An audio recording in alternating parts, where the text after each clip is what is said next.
Yang paling dahsyat ini nanti yang akan kita bahas.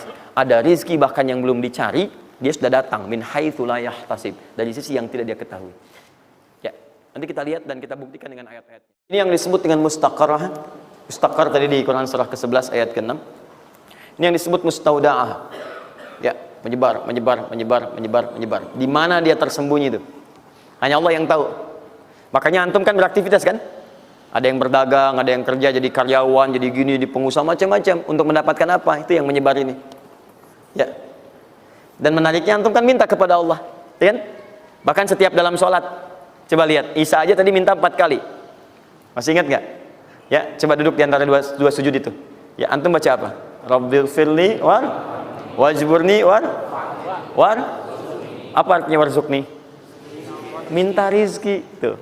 Antum minta rizki, antum ke pusat minta tuh kepada Allah. Ya Allah, saya minta rizki. Warzuq itu minta rizki. Ada yang belum tahu. Ya 4 kali Isa warzuqni. Setelah Isa masih minta juga. Ya Allah, berikan saya rizki. Yang tadi apa dalam sholat? Warzuqni. Warzuq itu minta rizki. Antum minta ke pusat tuh, minta. Ya Allah, minta. Soalnya Allah disebarkan. Ambil.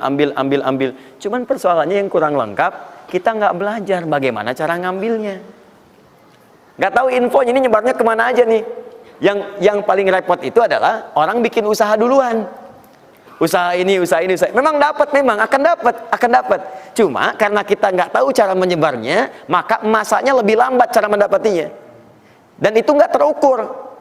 Nggak terukur dalam konteks apa? Dalam konteks memetakan aktivitas kita. Kadang-kadang, maaf, waktunya sholat masih sibuk hari ini. Ya, jadi kita nggak bisa bagi kapan sholat, kapan baca Quran, kapan sedekah, kapan tilawah, kapan ngapalin Quran. Coba lihat Abu Bakar As-Siddiq radhiyallahu ta'ala anhu. Itu kan pedagang sukses, pebisnis sukses, hartanya banyak, tapi masih sempat sholat tahajud sampai khatam Quran. Masih sempat sehari punya program sedekah, sehari nengokin orang sakit, sehari bisa menyolatkan orang yang meninggal, sehari bisa nganterin orang ke alam kubur. Itu ketika Nabi tanya, siapa malam ini hari ini yang sempurna jamaahnya, ngacung semua. Siapa hari ini sudah sedekah, sebagian turun tangan, Abu Bakar masih angkat. Siapa hari ini yang sudah membaca Al-Quran, beliau angkat. Siapa hari ini yang nengok orang sakit, beliau angkat. Siapa yang hari ini sudah mengantar orang ke jenazah ke kuburan, beliau angkat. Semua yang dikatakan Nabi, beliau angkat tangan. Nah, pertanyaan saya itu bagaimana cara manage aktivitasnya? Karena beliau tahu kunci rezeki itu ada di sini. Kalau nyebarnya ke sini, maka beliau atur aktivitas ibadah saya ini yang ke sini, yang rezeki ini yang ini. Atur waktunya kapan mendapatkan yang ini, kapan mendapat yang lain. Yang paling dahsyat ini nanti yang akan kita bahas. Ada rezeki bahkan yang belum dicari, dia sudah datang min haitsu la yahtasib, dari sisi yang tidak dia ketahui. Ya, nanti kita lihat dan kita buktikan dengan ayat-ayatnya. Ya. Nanti kita lihat dan kita buktikan dengan ayat-ayatnya. Satu, jenis pertama, rizki yang mutlak dicari dengan ikhtiar. Ikhtiar dalam tanda kurung usaha. Dalilnya Quran surah 53 ayat 39. Quran surah 53 ayat 39. Ya, malam ini insya Allah saya buka pintu yang pertama adalah pintu ikhtiar. Ya. Ya, jadi antum kalau sudah tahu pintunya, nggak usah dari pintu ke pintu antum mengetok untuk menawarkan nama. Ya. Karena ada yang dari pintu ke pintu, kok coba tawarkan nama gitu. Antum nggak usah gitu. Udah tinggal antum ini kan aja ini. Udah. Satu, ikhtiar lewat usaha. Turunan dalilnya, turunannya. Satu. Quran surah kedua ayat 168. Kalau ingin dipercepat, Quran surah kedua ayat 172. Kalau pengen lebih cepat lagi, Quran surah ke-7, oke dah, ayat 96. Dah? Sampai sini. Nah, kalau terjadi semacam terlihat ya pelambatan, maka ada teori, jangan dilihat sebagai pelambatan, tapi dilihat sebagai percepatan akumulasi. Ya, akumulasi supaya terkumpul lebih banyak pada saat antum membutuhkannya. Ya, nanti kita lihat dalilnya di Quran surah 46 ayat ke-15. Ya, ini wajib hafal ya. Tenang aja, pertemuan kita berikutnya kapan? Masih 1 pekan. Gampang. Masya Allah. Orang 3 hari apa 200 ayat Ali Imran. Masa sepekan antum berapa ayat sih ini? Gampang ini. Ayatnya juga pendek-pendek, insya Allah. Ya. Sudah? Jangan dulu dilihat, catat aja dulu. Kalau antum lihat sekarang, antum nanti udah ini duluan. Catat dulu aja. Sudah? Sudah ya? Baik, ini udah. Nah, sekarang turunannya, kan ini baru intinya. Turunan amalannya. Ini wajib antum kerjakan. 1, di turunan amalannya. Quran surah ke-17 ayat 78 sampai 82. Ini wajib antum kerjakan. Demi Allah saya katakan wajib antum kerjakan. Kalau ini antum gak usah hafalkan untuk dites. Ini gak akan dites insya Allah. Tapi antum wajib amalkan saat nanti menunaikan ibadahnya. Baca ayat ini. Ya, dites oleh kita sih enggak. Cuman saat antum kerjakan mesti hafal ini saat ibadahnya. Ya.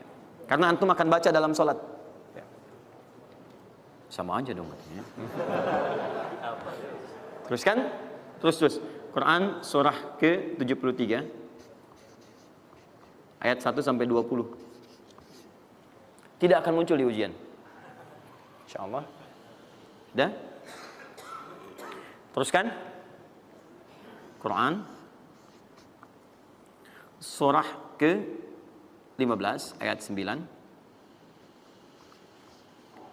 Dan Quran surah ke-54 ayat ke-17. Satu ayat saja. Mau 1 ayat, mau 4 ayat? 4 ya, boleh ya? 4 ayat ya, boleh ya? Ayat 17, ayat 22, ayat 32, ayat 40. 4 ayat. Insya Allah saya bermohon kepada Allah 4 ayat ini bunyinya sama supaya memudahkan hafalan antum.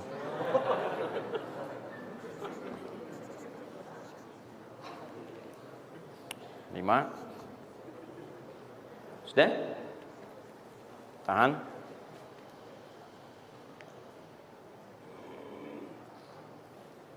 Sudah? 5. Amalkan yang Quran surah ke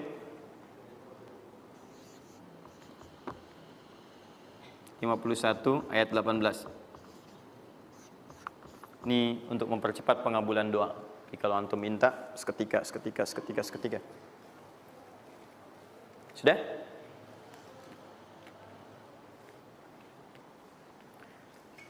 Mau saya kasih bonus gak? Enggak, bonus ini sifatnya spesial. Bahkan ketika antum mengerjakan, rezeki itu bisa datang. Dan saya langsung berikan contohnya. Tapi kalau ini saya tuliskan, wajib hafal. Siap ya? Karena ini tawarannya tinggi, ya. Pilih mana? Enggak saya kasih, antum cari sendiri, atau saya kasih, tapi wajib hafal. Boleh ya? Baik. Dan ini ayat pertama, mana panitia? Lihat ya, ingat baik-baik, ini ayat pertama yang akan menguji. Jadi password kunci pertama untuk masuk pekan depan, ayat yang ini.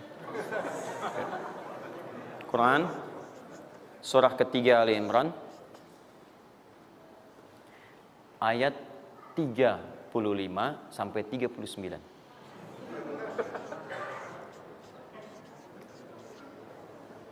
Gampang ya? Alhamdulillah. Yang akan diuji hanya ayat 37-nya, 38 dan 39-nya. Yang diujinya 37, 38 dan 39. Panitia boleh acak mau tanya yang mana dulu ya. Tapi itu ayat yang pertama, yang selanjutnya 3 ayat berikutnya bebas pilih. Sudah? Nah, ini bagian pertama. 1, rizki yang didapatkan dengan ikhtiar. Kedua,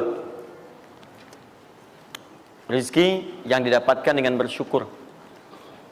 2, dengan syukur.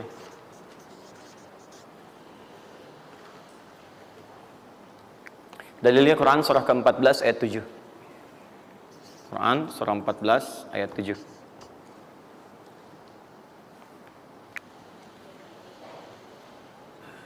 Yang saya kotaki itu yang dihafal ya. Yang saya kotaki itu yang dihafal.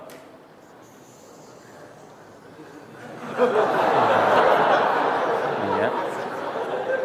Nggak, ini inti ayatnya. Saya serius, ini inti. Ini harus ada, harus ada. Ini, karena ini saya sering katakan ketika Anda menghafalkan, itu spirit ayatnya ada dalam jiwa kita. Kalau bisa udah otomatis gitu. Udah otomatis. Jadi begitu antum mengerjakan itu, antum ingat. Dan ketika antum berniaga pun, antum ingat. Jadi kalau antum sedang misalnya usaha apa, ada sholat tuh, antum refleks. Sholat. Karena tahu dengan sholat itu rezeki bertambah, bukan berkurang. Jelas ya? Nah, teruskan. Ini Quran surah 14 ayat 7. Saya naikkan ke atas ya. Turunan amalannya, turunannya. Quran surah ke-9 ayat 103. Saya urutkan berdasarkan amalan.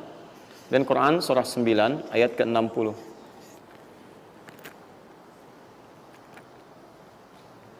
Sudah?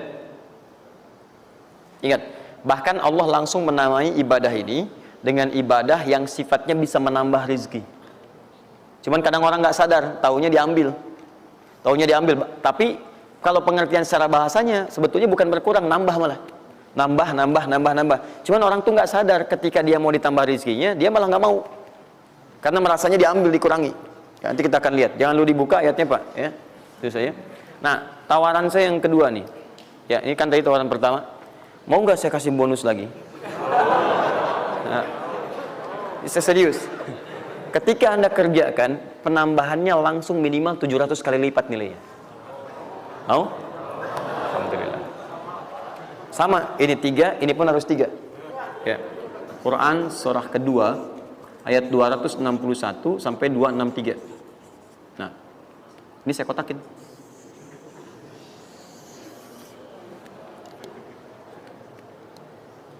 Sebentar. Quran surah kedua ayat 261 sampai 263. Saya mohon izin ya, saya lihat dulu satu. Supaya nggak online maksud saya. Pokoknya Anda online ada masalah dengan saya nanti. Nanti saya kasih di akhir, rumus cepat menghafalkan. Sudah? Tahan. 2. Nah, yang ketiga, nanti saya simpan dulu aja supaya Anda fokus yang ini dulu untuk berlatih selama sepekan. Ya, berlatih selama sepekan.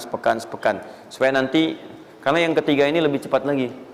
Lebih cepat. Saya khawatir Anda melakukan lompatan langsung pada yang ketiga. Nah, persoalannya kita mesti berurut karena yang satu dengan dua ini keduanya saling bersinergi. Begitu yang kedua udah dapet, yang ketiga lebih mudah. Ya, karena sudah punya kebiasaan dari yang pertama tadi. Kalau saya munculkan yang ketiga sekarang, maka persoalan terbesarnya adalah kebanyakan orang nanti akan meninggalkan yang ini yang paling bahaya. Semuanya pada di masjid aja gitu kan, dan sebagainya. Jadi nggak ada di kantor kosong, di bank kosong. Jadi hilanglah kehidupan di muka bumi. Ya. Jelas ya? Nanti kalau ini udah enak, nanti saya turunkan ini yang dikejar oleh sahabat kemudian. Sampai Utsman bin Affan, Abdurrahman bin Auf tuh hobinya cuma nungguin tahajud aja. Nungguin tahajud, datang. Bukan nggak kerja. Karena semuanya sudah melewati batas ini. Ini udah selesai, mereka pindah pada level yang ketiga. Itu kalau tiap malam lomba, dikisahkan oleh Imam An-Nawawi dalam kitabnya Tibyan, itu lomba dengan Abdurrahman bin Auf, Tamim Ad-Dari, itu tiap malam paling minimal sekali khatam Al-Quran dalam tahajudnya.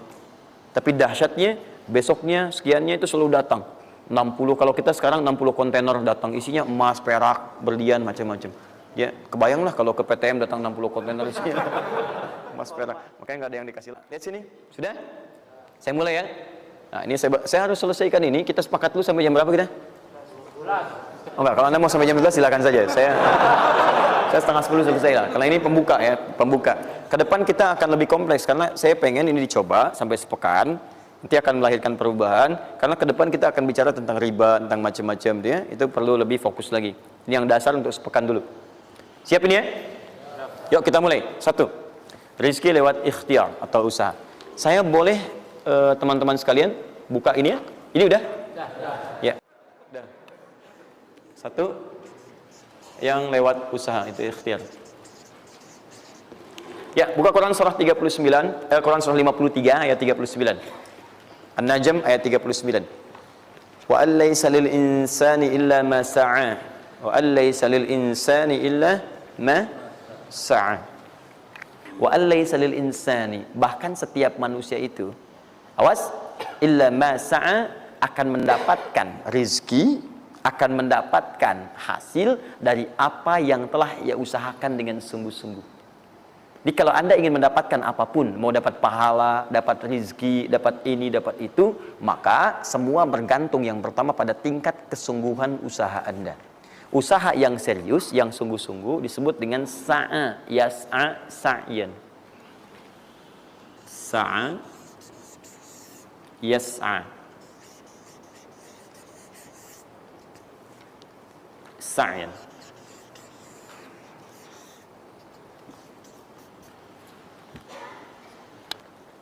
Ini sa'a, yas'a, sa'yan tidak disebutkan dalam bahasa Arab kecuali menunjuk satu usaha yang sangat serius, sungguh-sungguh.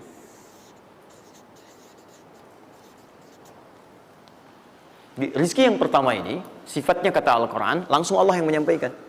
Kalau Anda mau mendapatkan rizki itu, baik yang sifatnya materi, uang, rumah, mobil, pakaian, makanan dan sebagainya, maka Anda mesti serius usaha.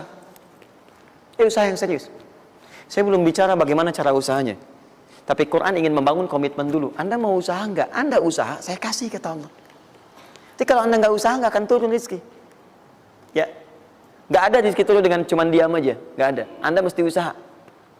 Saat saya berada di Mesir, ada dua mahasiswa itu saling, mereka paham Quran. Mereka diskusi ingin membuktikan kebenaran Quran. Yang satu cara berpikirnya benar, yang satu keliru. Yang satu berkata, Allah kan sudah jamin rezeki kita akan diberikan, ya kan? Sampai kita wafat sempurna rezeki. Jadi nggak nyari pun pasti dikasih. Cara berpikirnya seperti itu. Ini yang dipakai oleh orang liberal sekarang. Nah, maksudnya logika semacam ini. Yang satu lagi berkata, memang Allah kasih, cuman kita mesti usaha. Dia sebutkan beberapa ayatnya. Yang satu bertahan dengan pendapatnya, dia ingin buktikan, saya masuk nanti ke masjid. Kalau di Timur Tengah itu suka ada zawiyah, tempat-tempat khusus untuk ibadah.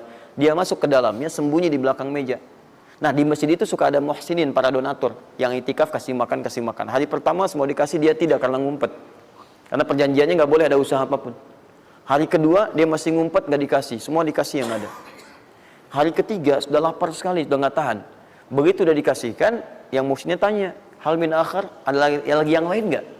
DKM jawab, karena nggak tahu, kan ngumpet. Nggak ada yang lain. Baik, kalau gitu saya kasih ke tempat lain. Karena beranjak mendengar suara itu, dia langsung kasih kode dengan berdahem. Kaget kan DKM. Begitu dibuka, ada orang ngumpet di belakang meja, sudah kelaparan.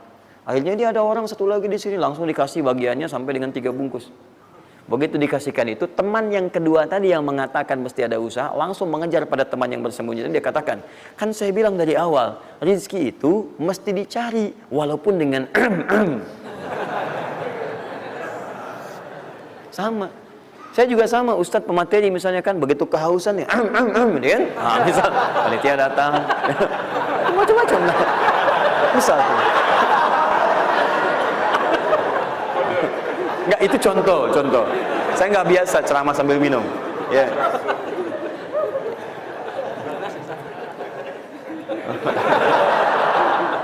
Jelas ya?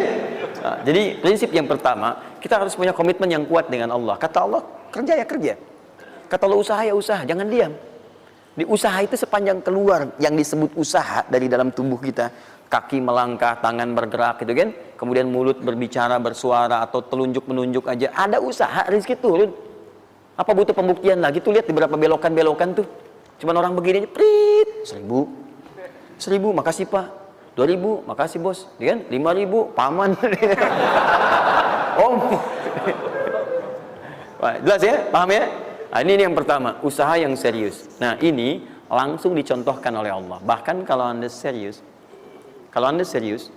nah perhatikan, ini jejaknya langsung ditemukan dan diabadikan dalam Al-Quran. Ada beberapa tahapan yang mesti kita tahu. 1, 2, 3. Perhatikan cara keseriusan yang digambarkan dalam Al-Quran. Teman-teman, kalau saya sebutkan sa'ah dalam Al-Quran, mungkin agak banyak kita mencarinya, butuh energi. Tapi kalau saya ilustrasikan begini, antum insya Allah akan lebih cepat menemukan. Kalau kita haji atau umrah, kemudian ada ritual setelah tawaf, namanya apa? Sa'i. Apa itu sa'i? Tuh kan, lari-lari kecil. Kalau lari-lari besar, maraton. Kan sudah saya tuliskan di atas. Sa'i itu kan dari sini tulisannya. Ya. Dari mana sa'i itu? Safa ke Marwah. Ya, buka Quran surah kedua ayat 158. Paling kiri di pertengahan.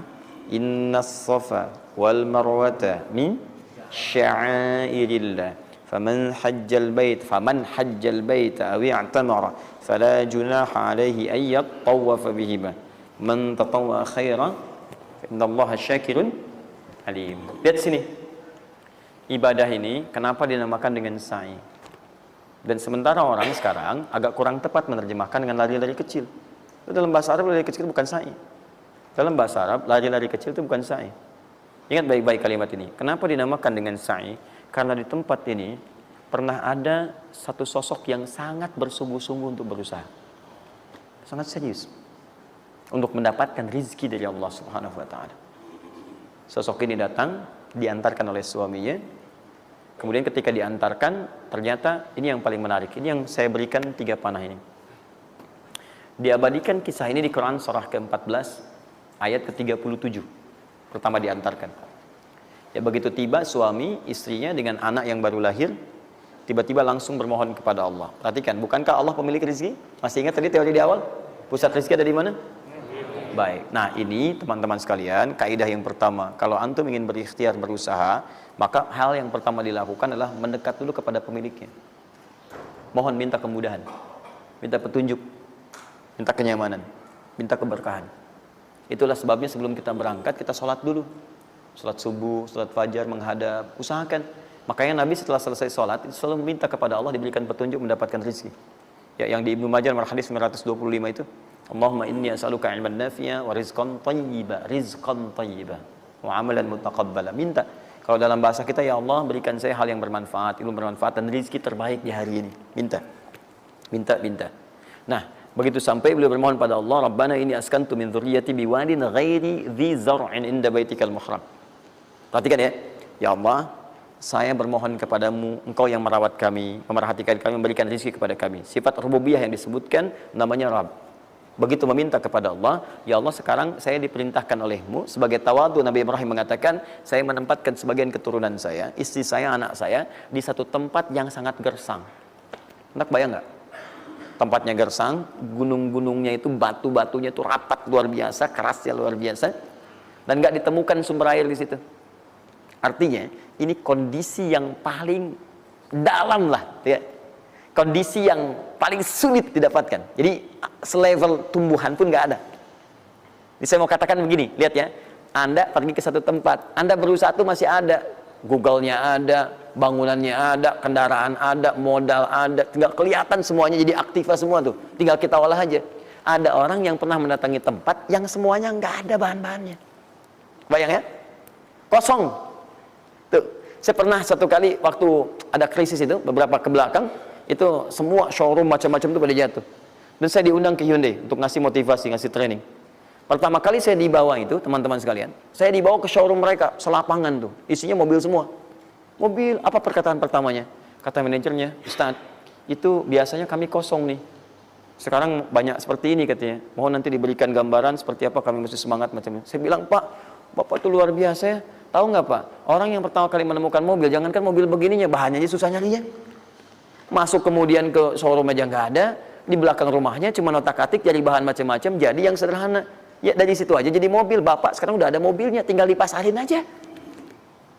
Nah sekarang banyak orang banyak mengeluh. Nabi Ibrahim dulu cuma bawa istrinya ke tempat yang gersang luar biasa, nggak ada potensi apa-apa, materinya kosong, itu gersang, tumbuhan nggak tumbuh. Apa yang terjadi? Begitu sampai di situ, satu kalimat ketika meninggalkan Ibrahim istrinya Sayyidah Hajar dengan anaknya Ismail alaihissalam, maka pertanyaan pertama dalam satu riwayat, ahadza min amrillah, apakah semua ini ketetapan Allah? Maka dijawab bala. Perhatikan prinsipnya, selama ini ketetapan Allah, maka Allah tidak akan menyia-nyiakan saya. Dan rizki telah Allah tetapkan kepada kita, maka Allah tidak akan pernah menyia-nyiakan kita. Paham ya? Jadi kalau Anda ditempatkan di kondisi apapun, bahkan mulai belum bekerja, baru lulus kuliah, bahkan mulai baru membuat satu bisnis misalnya, atau macam-macam halnya, ingat, ada yang lebih buruk kondisinya daripada Anda, yang semua bahannya bahkan belum didapatkan. Dan dia yakin dengan Allah. Sepanjang Anda punya Allah, maka semua akan mudah bagi Anda. Ini prinsip yang pertama. Jelas ya? Nah, kalau sudah paham sampai sini, belum berhenti karena ada komitmen untuk usaha. Apa usahanya? Maka Ismail menangis satu saat dan Allah tetapkan ASInya nggak keluar dari ibunya. Begitu tidak keluar, nah anak ini kan pasti bergejolak.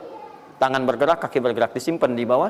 Saat bergerak itu kakinya menghunjam ke tanah, tangan bergerak, nggak keluar apapun. Ibunya ini yang menempuh usaha yang sangat serius untuk mencari. Dia tahu kalau cuma diam nggak akan datang. Maka ibunya menerapkan satu ketentuan pertama yang nanti diabadikan dalam Al-Quran, yaitu teori rezeki dengan ikhtiar, mencari cara yang serius. Nah, cuma apa yang akan kita keluarkan saat ini terlepas dari usaha apapun yang Anda kerjakan saat ini. Tapi teori dasarnya adalah ketika Anda menempuh usaha yang serius ini, ada beberapa tahapan yang mesti Anda lalui. Persoalannya, waktu saya sudah habis 9:30. Nah, saya mau minta sedikit aja, boleh nggak saya tambah 5-10 menit? Alhamdulillah. Nah, satu, saya agak cepat ya, saya agak cepat. Satu. Ya. Yang pertama beliau lakukan, beliau kemudian mencari itu dengan semangat, naik ke satu bukit. Naik. Bukit apa namanya? Kapan bukit itu dinamai dengan Sofa? Ini persoalannya. Belakangan kan? Belakangan, setelah itu bukit Sofa. Dari mana munculnya Sofa? Sofa itu kan kalau kita gali dari akar katanya, ya berasal dari kata tasfiyah. Ya, Sofa, yasfi, sofyan, wa tasfiyatan, wa sofian, wa sufyanan. Kalau pakai sin, sufyan, kalau pakai sod, sufyanan. Sofiyun. Tasfiyah artinya menyaring sesuatu yang kotor, sehingga yang bersih aja yang kelihatan. Kalau Anda menyaring sesuatu, saring, bersihnya itu ada, kotornya hilang, dibuang. Itu namanya tasfiyah. Pakai ta, sod, fa, ya, ta. Ini. Hasilnya disebut dengan sofa. Orangnya disebut dengan Sofi atau Sufi. Perempuannya disebut dengan Sofia. Jadi kalau ada yang namanya misalnya Sufi atau Sofia, ini orang yang mampu menyaring segala yang kotor dalam dirinya, sehingga yang keluarnya yang baik-baik aja. Kalau bicara, ada yang provokasi, mau ngucapkan yang kotor, dia tahan. Keluarnya yang baik. Mau melihat, ada yang kotor, dia palingkan. Lihatnya yang baik. Itu Sofia. Perempuannya, laki-lakinya Sofi. Ya, atau Sufi. Baik. Nah, Sofa, kenapa disebut dengan Sofa bukitnya? Karena pada saat itu, walaupun tidak ada modal, situasinya sulit, beliau bisa menyaring keadaan dirinya, sehingga menghilangkan yang kotor-kotor dalam benaknya, dan yang ada cuma prasangka baik kepada Allah Subhanahu wa Ta'ala. Maksudnya Pak, kalau Anda ingin memulai usaha sehebat apapun, walaupun gak ada modal, gak ada apapun, hal pertama modal terbaik yang Anda mesti lakukan adalah berprasangka baiklah kepada Allah Subhanahu wa Ta'ala. Sofa. Positive thinking kepada Allah. Allah sudah janjikan kepada saya, maka saya akan memenuhi apa yang Allah perintahkan, dan akhirnya Allah memberikan apa yang dijanjikan. Jelas ya? Kalau Anda memulai dengan perasaan yang baik, yang positif, nanti Allah akan angkat Anda berada di puncak seperti Sayyidah Hajar naik ke atas bukit itu. Jelas ya? Dan perasaan Anda pun akan enak. Tapi kalau belum apa-apa Anda sudah negative thinking kepada Allah, maka mohon maaf, jangankan rizkinya, maka usaha Anda pun tidak akan maksimal, effortnya akan sangat kurang. Anda baru mau ke kantor, terus tiba-tiba melihat mendung, ya, terus orang udah mulai macet, terus negatif muncul di situ, ya mendung, macet. Terus apakah dengan mengatakan ya mendung dan macet, kemudian macet itu akan terurai? Mendung itu akan sirna? Tidak. Sampai Anda bikin status pun nggak akan pernah kelar. Ceklik, hari ini Bekasi macet. Terus Anda ngapain? Jadi kalau Anda mau mengawali sesuatu, maka positive thinking kepada Allah. Bismillah. Allah yang bikin mendung, Allah yang bikin terang. Nggak ada bedanya. Bismillah. Saya diperintahkan, saya jalan. Tak bisa, kemudian saya coba cari alternatif. Macam Anda usaha. Paham ya? Nah, kemudian, bukankah seseorang berusaha itu ingin mendapatkan sesuatu? Puncak hal yang diinginkan, yang diharapkan itu bentuknya rizki. Tapi sifat ingin mendapatkan sesuatu, puncaknya disebut dengan marwah namanya. Sesuatu yang sangat diharap, diinginkan, marwah. Perhatikan baik-baik. Ya. Saya mau tanya begini, dari Sofa ke marwah, berusaha dengan serius Sayyidah Hajar. Lihat sini, Sofa itu kan di atas kan, terus turun kan, turun. turun, tahan sini. Begitu ke sini, ngelihat ada peluang di sini. Terlihat seperti ada oase. Maka dipercepat jalannya. Makanya di sini sekarang ada tanda lampu hijau. Ya, begitu nyampe sini untuk laki-laki lari-lari kecil. Perempuan jalan cepat. Ini karena ibadah yang disebut dengan sa'i sering diartikan dengan lari-lari kecil. Ini berlari ini teman-teman, jalan cepat ibu. Ini sesungguhnya awalnya ini melihat di sini seperti peluang ada oase di sini di Marwah. Banyak air.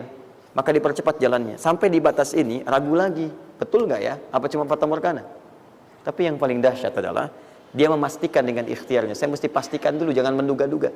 Dikejar sampai ke atas. Begitu kepastiannya tidak ada sama sekali. Ternyata fata morgana saja. Dari sini balik lagi, mungkin di sini ada. Ya, balik lagi ke tempat tadi, balik dilihat sini kayak ada betul di sini. Balik nyampe sini fata morgana. Bola balik, bola balik, bola balik sampai dengan 7 kali.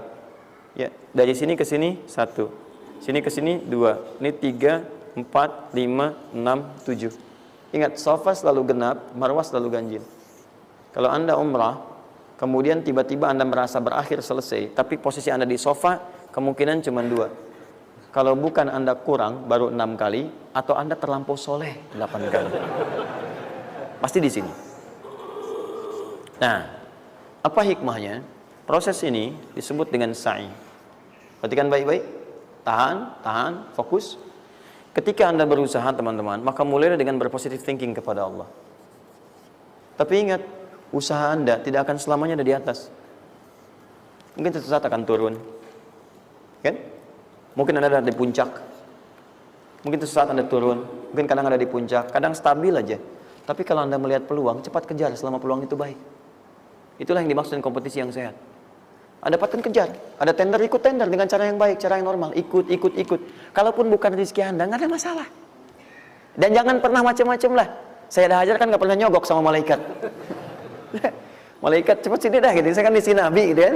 Kau minta apa saya kasih, kan nggak pernah. Ya biasa aja bolak-balik. Ya walaupun mungkin ketika Anda kejar itu bukan bagian Anda, mungkin cuma fata morgana, nggak ada masalah. Saya kasih rahasia besarnya.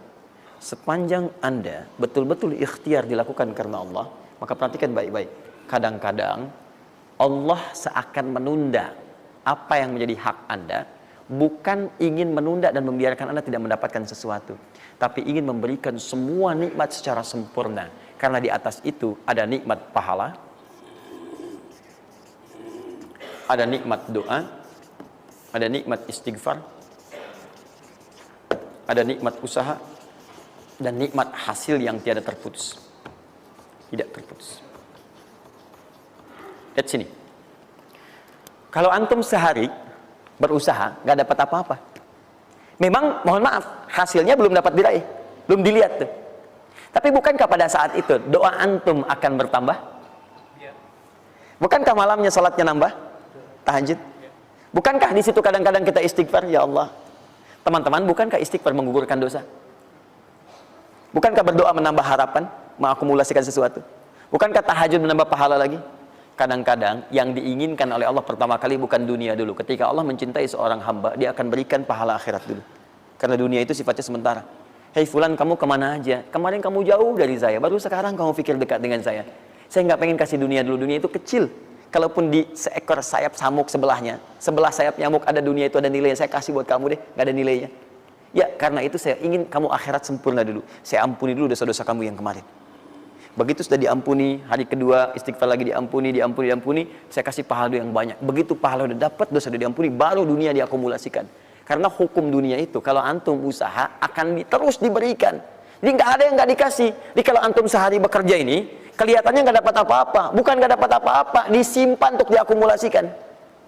Nanti dosa antum tuh udah hilang, amalan udah banyak, antum dapat banyak. Kadang-kadang nggak sadar kalau saat dapat banyak itu sebetulnya itu hasil usaha antum sebelumnya.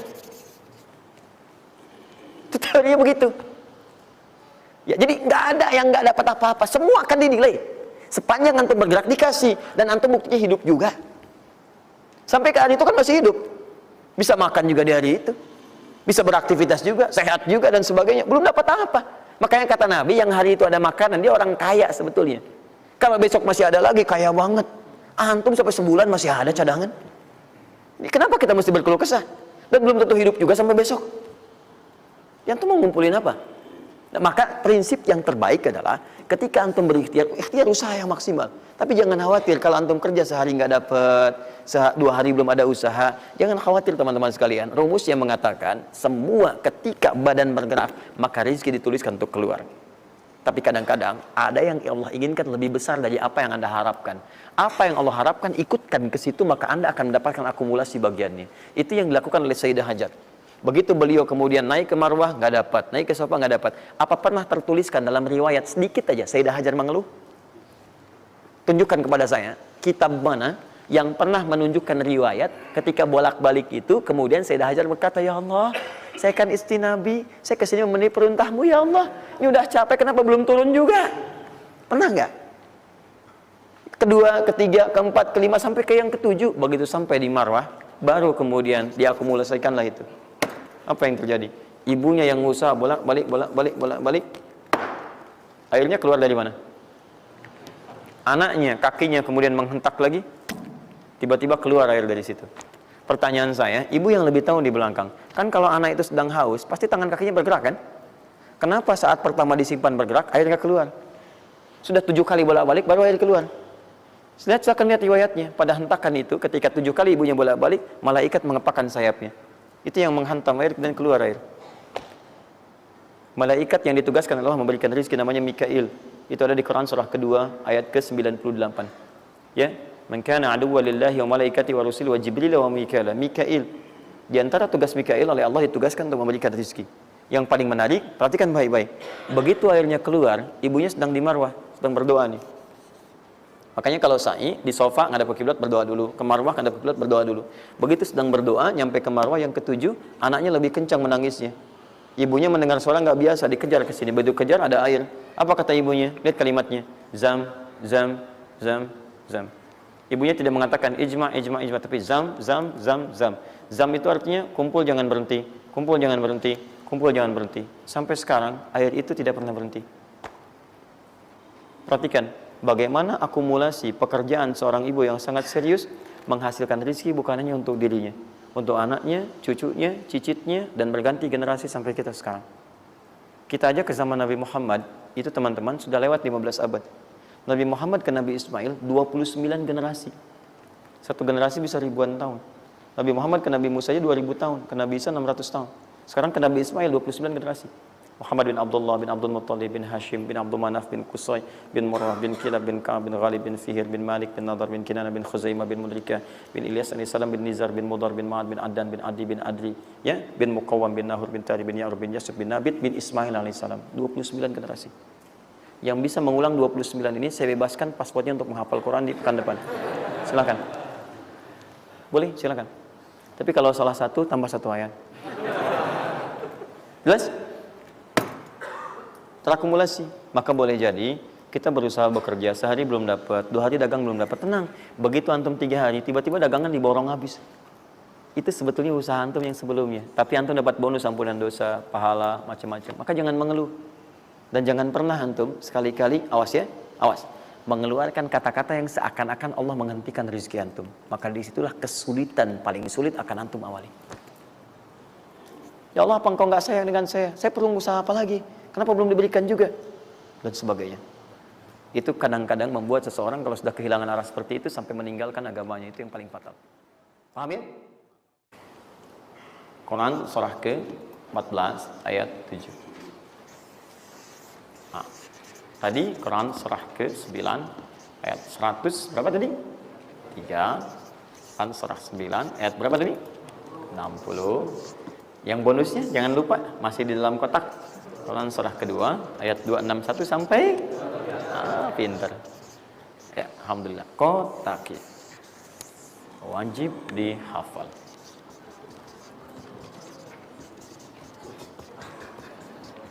Maksud saya di akhir pasti ada yang foto. Saat foto itu kalimat ini harus muncul. Jangan di capture, jangan di crop. Jangan di crop. Fokus. Nah, sekarang rezekinya sudah ada. Bagaimana Anda mendapatkan akselerasi dari peningkatan? Ya, baik sifatnya kuantitasnya ataupun juga nilainya. Terus. Ya, maka rumusnya kalau sudah dapat dari usaha itu, tadi kan usaha kan? Ya, ada usaha yang kedua. Masih ingat teman-teman? Yang punya rezeki siapa? Nah, sekarang Allah tawarkan, saya akan berikan kepada kamu, kata Allah, peningkatan dari usahamu dengan cara yang tidak terlampau susah. Kamu gak perlu kerja ini lagi, itu lagi, dan sebagainya. Tapi kamu tinggal mengimbangi saja. Kamu kerja, kamu amalkan juga yang ini. Apa amalan itu? Syukur. Perhatikan langsung redaksi dari Allah. Saya tidak akan menambah, mengurangi. La in syakartum la azidannakum. Ingat, la in syakartum, kalau kamu bersyukur kepada saya, la azidannakum, saya akan tambah bagimu. Jelas ya? Tambah di sini bukan menambah nominal. Ya, karena nominal itu akan tetap. Maksudnya kalau antum 100 miliar aja. Yang ditambahkan itu ada dua. Pertama, penambahan percepatan dan kemudahan dalam mendapatinya. Lebih mudah dari sebelumnya. Yang kedua, penambahan keberkahan di dalamnya. Berkah itu manfaatnya lebih banyak. Yang tadinya 50.000 jadi cepat habis, sekarang tuh banyak manfaatnya. Ya, kepake gitu. Di kalau dulu tuh semua pengen dibeli, dapat 5 juta juga, cuma semua pengen dibeli baju, dibeli gitu kan? Ya ini dibeli, lihat orang beli ini pengen beli itu. Tapi setelah antum kerjakan ini, itu asasnya asas manfaat. Kepake nggak? Manfaat nggak? Kalau manfaat itu saya dapatkan, kalau tidak mungkin hak orang lain yang Allah titipkan lewat saya. Jelas ya? Nah, sekarang lihat. Bagaimana cara bersyukur itu? Cara bersyukur itu ada dua. Ya, saya percepat dan di sini kita berakhir. Saya cuma tinggal punya waktu 2 menit lagi, maka saya percepat kalimat saya. 1. Cara bersyukur itu, 1, keluarkan dari harta itu bagian zakatnya kalau sudah memenuhi unsur zakatnya.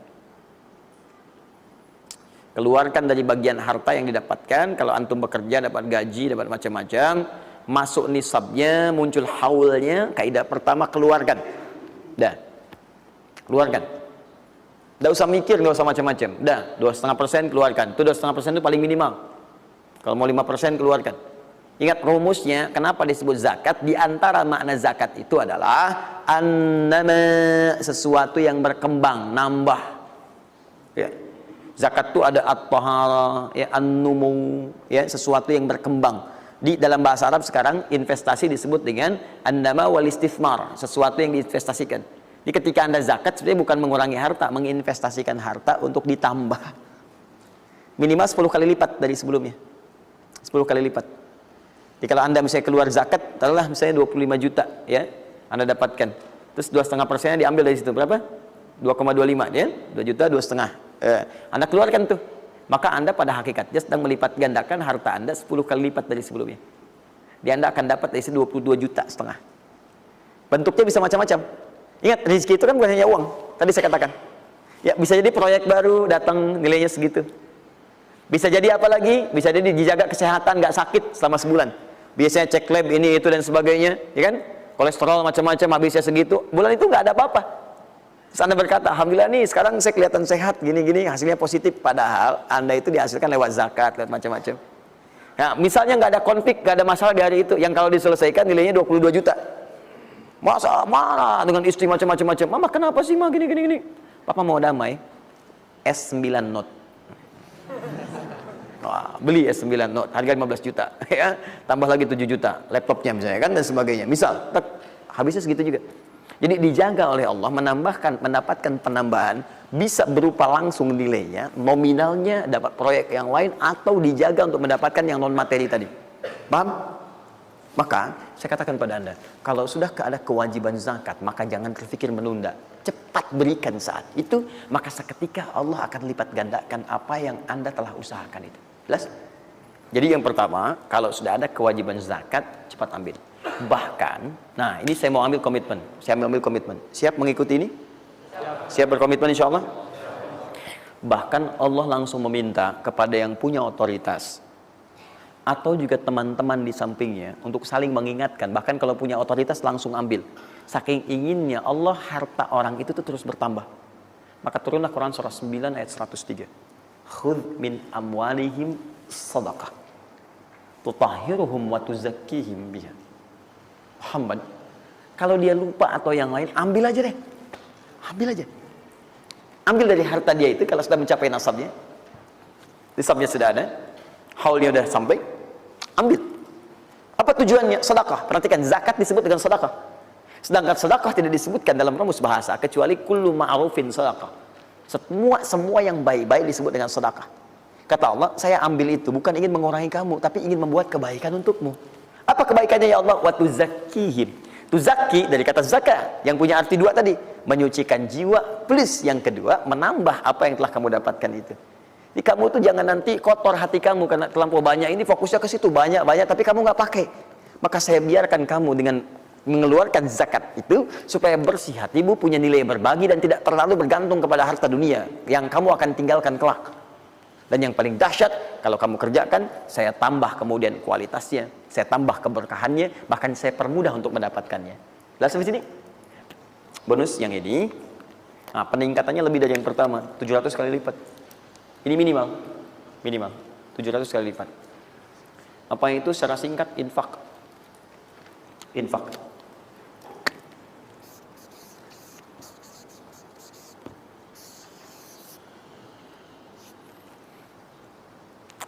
Sudah? Mathalul ladzina yunfiquna amwalahum fi sabilillahi kamathali habba ambatat sab'a sanabil fi kulli sunbulatin mi'atu habba wallahu yudha'ifu liman yasha' wallahu wasi'un 'alim. Sampai ke ayat 263 sampai ke qaulun ma'ruf, ya, dan seterusnya. Lihat sini. Allah tawarkan satu amalan yang dengan ini bisa melipat gandakan sampai 700 kali. Ya, ada yang sifatnya pahala, ada yang lain-lain dan sebagainya. Ya, sederhana. Kalau Anda mau infak, mathalul ladzina yunfiquna amwalahum fi sabilillah. Baik, kalau Anda mau infak, yang infak itu bukan infak biasa, tapi infak digunakan untuk fi sabilillah. Fi sabilillah. Ini bukan zakatnya. Kalau zakat jelas sifatnya kewajiban. Zakat itu nggak bisa nawar, harus keluar. Tapi infak tidak. Infak itu dibagi dua, ada yang wajib, ada yang sunnah. Infak di sini bicara yang sunnah. Ya, infak wajib itu infak dari suami kepada istri dan keluarga. Infak, ya, itu infak. Singkatannya nafkah. Nafkah itu infak. Dari mana dalilnya Ustaz? Quran surah keempat ayat 34. Ar-rijalu qawwamuna 'alan nisa bima faddalallahu ba'dahum 'ala ba'din wa bima anfaqu min amwalihim. Ya, suami punya kelebihan dibanding perempuan, diberikan kekuatan oleh Allah untuk berusaha mencari nafkah. Nafkah itu bahasa Qur'annya infak. Di antum itu memberi infak pada keluarga wajib. Wajib. Ya, enggak apa-apa ibu berdoa minta yang banyak, Bu. Minta. Suami dimudahkan, itu janji Allah kok. Jangan minta sedikit, Bu, minta yang banyak. Minta yang banyak. Karena antum, teman-teman, mencari 1 juta. Tapi ibu menjadikan 1 juta itu cukup untuk sebulan. Itu nggak mudah. Ya, maka berpartner di situ. Ya, suami keluar atau ibu yang berbisnis sekarang dan sebagainya bermohon kepada Allah minta kebaikan. Ya, tapi spesial untuk kepala keluarga, ketika dia mencari nafkah itu Allah berikan nafkah untuk satu keluarganya.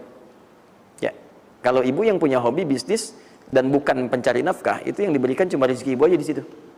Ya, sepanjang dia bukan pencari nafkah. Tapi kalau pencari nafkah, itu semua rezeki keluarga diberikan di situ. Nah, saya tuliskan dulu supaya fokus ya. Infak. Infak ini, kalau Anda mau keluarkan di jalan Allah, maka ada 5 golongan yang utama. 5 golongan. 5 golongan itu, ini masuk ke dalam kotak tadi yang wajib dihafalkan. Tambahan ini. Quran surah kedua, ayat 215. Cepat, waktu saya tinggal 5 menit. Kalau Anda terlampau lambat, saya tidak akan bisa menyampaikan rumus cepat menghafalkan apa yang telah saya wajibkan. Ya, jadi fokus baik-baik. 5 golongan ini Anda nanti lihat Quran surah kedua ayat 215. Yas'alunaka madza yunfiqun qul ma anfaqtum min khair. Kalau punya mau infak, ya, rumus pertama Anda mesti keluarkan yang terbaik. Ya, yang terbaik, ingat, yang terbaik. Kalau uang sifatnya cari, jangan yang sudah kucel, nggak enak dilihat dan sebagainya. Cari yang paling bagus, yang ini itu yang diberikan. Ya, kalau makanan seimbang. Kalau Anda beli sama-sama hangat, jangan yang satu udah dingin, satu ini berikan pada orang, tidak. Kalau pakaian masih layak, bagus ini, berikan. Lihat baik-baik, pada siapa itu disampaikan 5 golongan. 1 lil walidain, orang tua. Orang tua, itu cepat sekali. Anda nggak usah tunggu orang tua nelpon Anda. Karena sifat orang tua nggak akan minta. Cuman kadang nanya kabar, apa kabar, gitu kan? Nah, cuma Anda harus paham kondisi seperti itu. Sama seperti Anda, mama, tahu makannya nak ya? Lapar ya? Waktu kecil kan begitu. Anda pun mesti bisa baca sinyal orang tua. Kalau udah telepon, nanya kabar tuh, nggak usah ditunggu. Begitu Anda ada kelebihan, langsung berikan. Paham ya? Bahkan jadi wasilah nanti lain waktu kalau sudah waktu luas saya berikan gambaran. Bahkan saat susah pun, saat macam-macam pun, itu ada rumus nanti berikan infak pada orang tua. Maka ketika orang tua mengatakan, ya Allah berkahi anak saya mudah ya, itu langsung mengguncang arsy. Nanti saya tunjukkan hadis-hadis sahih dalam kajian spesifik nanti ketika kita masuk ke dalam babnya. Di riwayat Al-Bukhari dalam kitabnya Al-Adabul Mufrad. Bagaimana perannya orang tua begitu penting bagi keberkahan dan pencarian usaha kita. Ya. Kemudian wal aqrabin, kerabat terdekat. Kerabat terdekat. Kerabat terdekat itu sifatnya ada dua.